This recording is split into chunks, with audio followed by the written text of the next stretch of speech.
कुछ लोग सच में निराले होते हैं। उनका देश के लिए जीने का जज्बा बहुत ही अलग होता है। आज मैं जिस शख्स की कहानी लेके आई हूँ, उन्हें कभी नासा से नौकरी करने का प्रस्ताव मिला। दुनिया की सबसे बड़ी स्पेस एजेंसी नासा, सपनों की नौकरी, चमकदार भविष्य। लेकिन उन्होंने वो प्रस्ताव ठुकरा दिया, क्योंकि उनका सपना था भारत को अंतरिक्ष में आत्मनिर्भर बनते हुए देखना। उन्हें किसी और देश के लिए रॉकेट नहीं बनाने थे, उन्हें अपने देश को उड़ान देनी थी। ये था उनका देश प्रेम, ये था उनका संकल्प। ये हैं हमारे देश के अंतरिक्ष वैज्ञानिक डॉक्टर एस नंबी नारायणन। उन्होंने भारत को चुना, लेकिन षड्यंत्रकारियों ने उनके लिए यातनाएं चुनी। जो समय वो देश सेवा में देना चाहते थे, उसी समय उन्हें अपने ही देश में देशद्रोही कहलाने का अपमान सहना पड़ा। 24 साल के लंबे कानूनी संघर्ष के बाद जब उनके होठों पर जीत की हल्की सी मुस्कान आई, तो दिल के एक कोने में अब भी एक टीस बाकी थी। खोए हुए सालों की, टूटी हुई प्रतिष्ठा की, और उस दर्द की जो कभी पूरी तरह से नहीं भरा। जय हिंद दोस्तों। स्टोरीज बाय इंडियन दीवा में आज मैं लेके आई हूँ भारत के महान अंतरिक्ष वैज्ञानिक डॉक्टर नंबी नारायण जी की जीवन गाथा। नंबी जी का जन्म 12 दिसंबर 1941 को तब के त्रावणकोर राज्य के नागरकोइल में एक साधारण से तमिल ब्राह्मण के परिवार में हुआ। घर में ना कोई बड़ा वैज्ञानिक था और ना ही कोई राजनीतिक रसूख, ना धन दौलत की चकाचौंध। उनके पिता नारियल यानी कोपरा के तेल का छोटा सा व्यापार करते थे, लेकिन घर में शिक्षा की कद्र थी, ईमानदारी थी और मेहनत के संस्कार। बचपन में ही नंबी जी पढ़ने में काफ़ी तेज थे। परक्कमडई के एक छोटे से स्कूल में उनकी प्रारंभिक शिक्षा शुरू हुई। हर कक्षा में वो अव्वल आते। फिर नागरकोइल की डीवीडी स्कूल से उन्होंने 10वीं में टॉप किया। प्री यूनिवर्सिटी में भी उन्हें पहला स्थान ही हासिल किया। गणित उनका प्रिय विषय था। संख्याएं उनके लिए सिर्फ अंक नहीं थी, वो तर्क थी, वो संभावनाएं थी, वो भविष्य थी। लेकिन परिस्थितियां आसान नहीं थीं। भारत अभी अभी आज़ाद हुआ देश था, अपने पैरों पर खड़ा होना सीख रहा था। संसाधन सीमित थे, अवसर कम, लेकिन नंबी के सपने बहुत बड़े थे। उन्होंने तय कर लिया था कि उन्हें इंजीनियर बनना है। तभी जिंदगी ने उनका पहला इम्तहान लिया। इंजीनियरिंग कॉलेज में दाखिल लेने के समय वो गंभीर रूप से बीमार पड़ गए। मेधा थी, रैंक था, योग्यता भी थी, पर शरीर ने साथ नहीं दिया। सपना 1 साल के लिए थम गया। मजबूरी में उन्होंने बीएससी मैथमेटिक्स में प्रवेश लिया। दिल इंजीनियरिंग में था और हाथों में थी मैथमेटिक्स की किताबें। लेकिन शायद यही गणित उन्हें आगे किसी और बड़ी मंजिल तक ले जाने वाली थी। फिर 1960 में मदुरई के त्यागराज कॉलेज ऑफ इंजीनियरिंग यानी टीसीई में उन्हें मैकेनिकल इंजीनियरिंग में एडमिशन मिला। सपना फिर से पटरी पर था, लेकिन असली झटका तो अभी बाकी था। कॉलेज ज्वाइन करे हुए 5 महीने नहीं हुए थे कि उनके पिता का देहांत हो गया। घर की आर्थिक नींव हिल गई, व्यापार ठहर गया, माँ बीमार रहने लगी, बहनों की जिम्मेदारी सामने आ खड़ी हुई। सिर्फ 19 साल की उम्र और कंधों में पूरा परिवार का जिम्मा। अब उन्हें निर्णय लेना था, पढ़ाई छोड़कर घर संभालें या सपनों को जिंदा रखें। उस रात शायद उन्हें नींद नहीं आई होगी। एक सुबह जब वो इसी कश्मकश में बैठे थे तो उनकी बहनें उनके पास आईं। उन्होंने भाई के चेहरे में परेशानी देखी। आगे बढ़कर कहा, तुम पढ़ाई नहीं छोड़ोगे, तुम इंजीनियरिंग करोगे, तुम इंजीनियर बनोगे। बस अब निर्णय लेना आसान था। कॉलेज से उन्हें मेरिट स्कॉलरशिप मिली हुई थी। वही उनकी ढाल बनी और वही उनकी उम्मीद। आर्थिक संकट था, भावनात्मक बोझ था, लेकिन हिम्मत टूटी नहीं। यही संघर्ष उन्हें सिर्फ एक छात्र नहीं, एक योद्धा बना रहा था। धीरे धीरे वो लड़का जिसने बचपन से संघर्ष देखा था, उसने अव्वल नंबरों में मैकेनिकल इंजीनियरिंग की पढ़ाई पूरी की। डिग्री मिलने के बाद कुछ समय एक शुगर फैक्ट्री में नौकरी भी की, लेकिन उनका मन मशीनों से भी ज़्यादा आकाश को छूने वाले सपनों में रमता था। 1966 में उन्होंने थम्बा इक्वेटोरियल रॉकेट लॉन्चिंग स्टेशन में एक टेक्निकल असिस्टेंट के रूप में भारत के नए जन्मे स्पेस प्रोग्राम से जुड़कर अपनी असली यात्रा शुरू की। ये वही संगठन था जो आगे जाकर इसरो यानी इंडियन स्पेस रिसर्च ऑर्गेनाइजेशन बना। यहाँ रॉकेट छोटे थे, सुविधाएं सीमित थी, लेकिन सपने बहुत बड़े थे। इसी थम्बा के लैब, इन्हीं संकरे कॉरिडोर्स और इन्हीं साधारण दफ्तर के कमरों के बीच उनका सामना एक ऐसे व्यक्ति से हुआ जो उनकी पूरी जिंदगी की दिशा बदलने वाला था। ये थे डॉक्टर विक्रम साराभाई, भारत के आधुनिक अंतरिक्ष कार्यक्रम के जनक। ये सिर्फ एक महान वैज्ञानिक का नाम नहीं था, ये एक दृष्टि थी, एक सपना था कि भारत भी अंतरिक्ष में आत्मनिर्भर बन सकता है। नम्बी ने पहले उनके विचार सुने, फिर उनके साथ मीटिंग्स की, अपने सवाल पूछे, अपने आइडिया रखे। दूर से देखी गई प्रेरणा अब सीधा संवाद बन चुकी थी। साराभाई ने उनकी जिज्ञासा को दिशा दी। उन्होंने समझाया कि अगर भारत को आगे बढ़ना है तो सॉलिड फ्यूल से आगे बढ़कर लिक्विड प्रोपल्शन जैसी आधुनिक तकनीकों में महारत ज़रूरी है। यहीं से नम्बी के भीतर एक नया संकल्प जन्मा। सिर्फ नौकरी नहीं, सिर्फ ऊंचा पद नहीं, बल्कि भारत के अंतरिक्ष कार्यक्रम को नई उड़ान देना। नम्बी जी की प्रतिभा को देखकर 1969 में उन्हें गवर्नमेंट ऑफ इंडिया की फॉलोशिप पर अमेरिका की प्रिंसटन यूनिवर्सिटी न्यू जर्सी भेजा गया। वहाँ उन्होंने केमिकल रॉकेट प्रोपल्शन में मास्टर्स डिग्री पूरी की। उन्हें लुइजी क्रोको जैसे दिग्गज के साथ काम करने का मौका मिला। उन्होंने लिक्विड प्रोपल्शन सिस्टम पर गहराई से अध्ययन किया, लेकिन वो वहाँ पर एक स्टूडेंट की तरह नहीं, बल्कि भारत की प्रतिनिधि की तरह उपस्थित थे।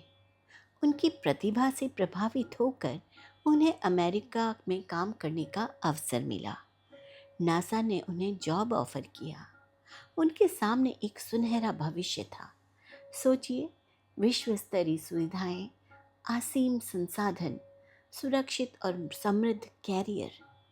लेकिन नम्बी जी का निर्णय तो पहले ही बन चुका था। वो वहाँ बसने नहीं गए थे, वो वहाँ सीखने गए थे, भारत के लिए। उन्होंने प्रस्ताव ठुकरा दिया। ये कोई भावनात्मक आवेग नहीं था, ये एक स्पष्ट राष्ट्रीय प्रतिबद्धता थी। जो सीखा है वो अपने देश के काम आएगा, और वो वापस भारत लौट आए। भारत लौटते ही नम्बी जी ने लिक्विड प्रोपल्शन सिस्टम पर काम शुरू किया। उस समय इसरो की पूरी ताकत सॉलिड फ्यूल पर टिकी थी। लिक्विड फ्यूल टेक्नोलॉजी एक नई, जोखिम भरी पर ज़रूरी थी। नम्बी और उनकी टीम ने लगभग 600 किलोग्राम थ्रस्ट वाला लिक्विड इंजन विकसित किया। ये सिर्फ एक साइंटिफिक एक्सपेरिमेंट नहीं था, ये भारत के स्पेस फ्यूचर की नींव थी। इसी दौर में इसरो का नेतृत्व कर रहे थे प्रोफेसर सतीश धवन, प्रोफेसर यू आर राव और साथ में थे एक युवा चेहरा डॉक्टर APJ अब्दुल कलाम। यही से भारत के polar satellite launch vehicle PSLV और आगे चलकर GSLV जैसे रॉकेटों की कहानी लिखी जाने लगी। नंबी नारायण जी ने बाद में फ्रेंच वाइकिंग इंजन टेक्नोलॉजी पर आधारित विकास इंजन के विकास में केंद्रीय भूमिका निभाई। वही विकास इंजन जो आगे जाकर PSLV और GSLV जैसे रॉकेटों का दिल बना। 1980 के दशक के बाद भारत ने तय किया, अब हमें सिर्फ छोटे छोटे सैटेलाइट नहीं बल्कि भारी कम्युनिकेशन और वेदर सैटेलाइट्स भी खुद लॉन्च करने हैं। इसके लिए ज़रूरी था क्रायोजेनिक इंजन जो सुपर कूल्ड लिक्विड हाइड्रोजन और लिक्विड ऑक्सीजन पर चलता है। क्रायोजेनिक तकनीकी दुनिया की सबसे जटिल रॉकेट टेक्नोलॉजीज में एक है। कुछ ही देशों के पास ये क्षमता थी।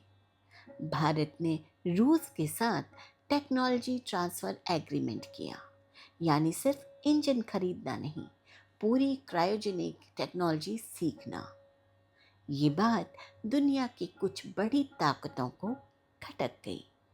दबाव आया, धमकियां दी गई और रूस इस समझौते से पीछे हट गया।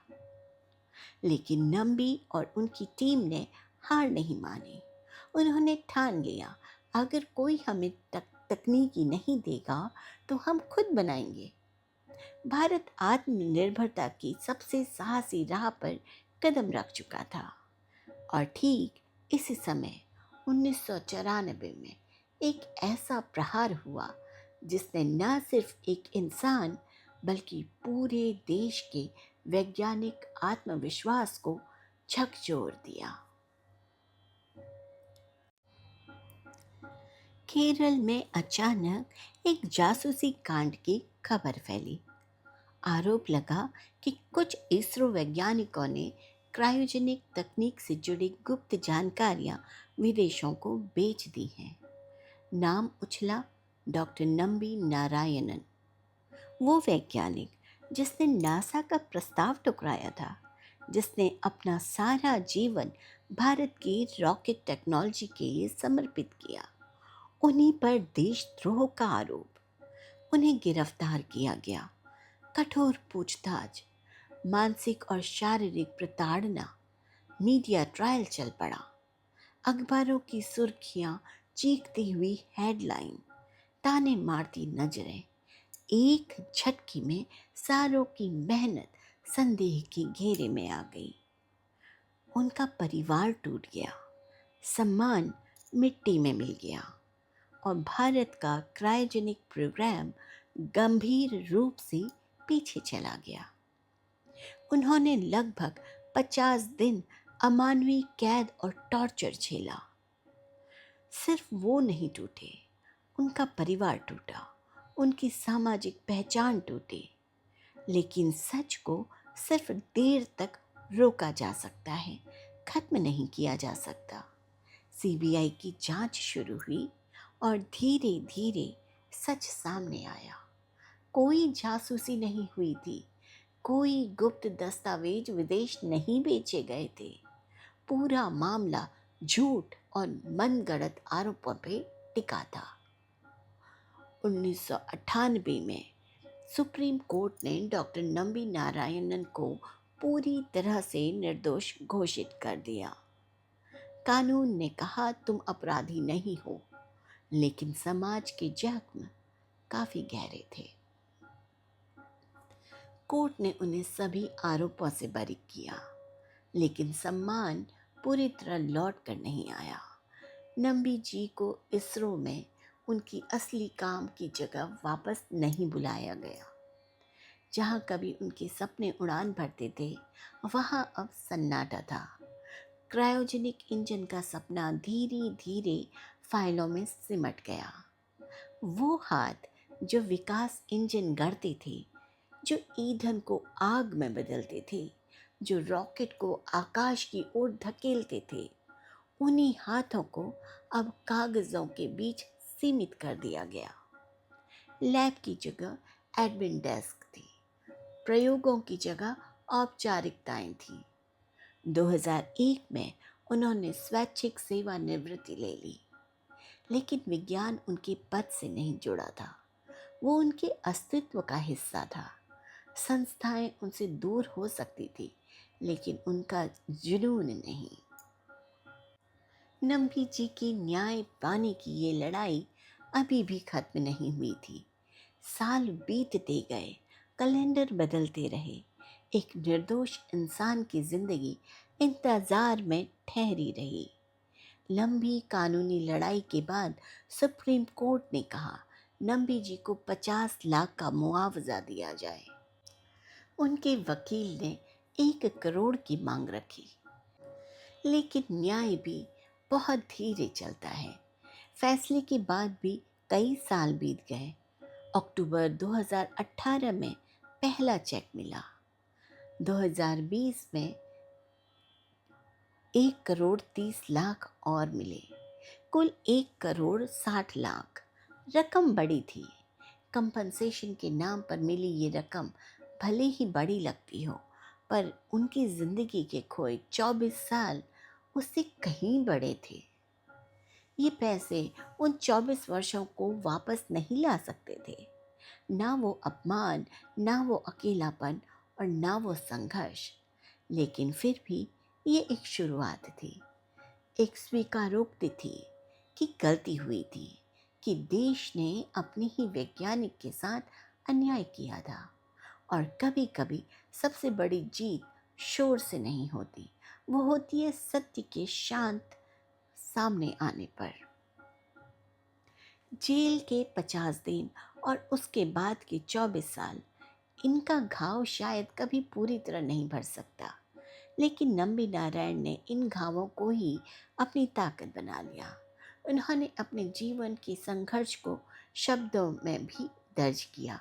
उनकी किताब ready to fire, how India and I survive the ISRO spy case सिर्फ एक ऑटोबायोग्राफी नहीं, बल्कि ये कहानी है सत्य, विज्ञान और न्याय की लड़ाई की। लंबे संघर्ष के बाद आखिरकार देश ने उनके योगदान को आधिकारिक रूप से स्वीकार किया। मार्च 2019 में राष्ट्रपति भवन की भव्य सजावट के बीच भारत सरकार ने डॉक्टर एस नम्बी नारायणन को पद्म भूषण से सम्मानित किया। ये भारत का तीसरा सर्वोच्च नागरिक सम्मान है, वही सम्मान जो देश के सबसे बड़े योगदानों को मिलता है। फरवरी 2026 में नम्बी जी को सद्गुरु की स्थापना में आयोजित समारोह में भव्य भारत भूषण पुरस्कार से भी सम्मानित किया गया। आज विकास इंजन इसरो के PSLV और GSLV जैसे रॉकेटों का दिल है। यही इंजन चंद्रयान और मंगलयान जैसे मिशन आकाश में ले गया। आगे चलकर यही टेक्नोलॉजी भारत के गगनयान जैसे ह्यूमन स्पेस फ्लाइट मिशन में भी अहम भूमिका निभाती है। नम्बी जी की जिंदगी हमें सिखाती है कि सपने सिर्फ देखे नहीं जाते, उन्हें जिया जाता है, उनके लिए लड़ा जाता है, और कभी कभी अपनों के बीच गलत समझे जाने का दर्द भी सहना पड़ता है। उन्होंने साबित किया अगर नीयत साफ है तो सच देर से ही सही, लेकिन जीतता ज़रूर है। वो सिर्फ एक रॉकेट साइंटिस्ट नहीं है, वो भारत के वैज्ञानिक आत्मसम्मान का प्रतीक हैं।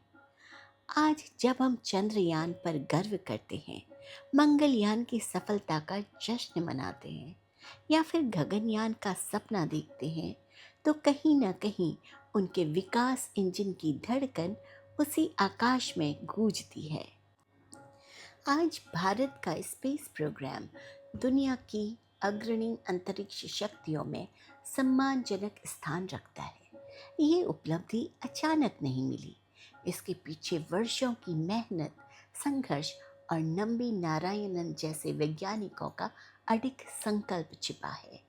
भारत के अंतरिक्ष कार्यक्रम को नई उड़ान देने में उनका योगदान इतिहास में स्वर्ण अक्षरों में लिखा जाएगा। ये सिर्फ एक वैज्ञानिक नहीं, बल्कि भारत के वैज्ञानिक अस्मिता का अध्याय है। धन्यवाद। जय हिंद।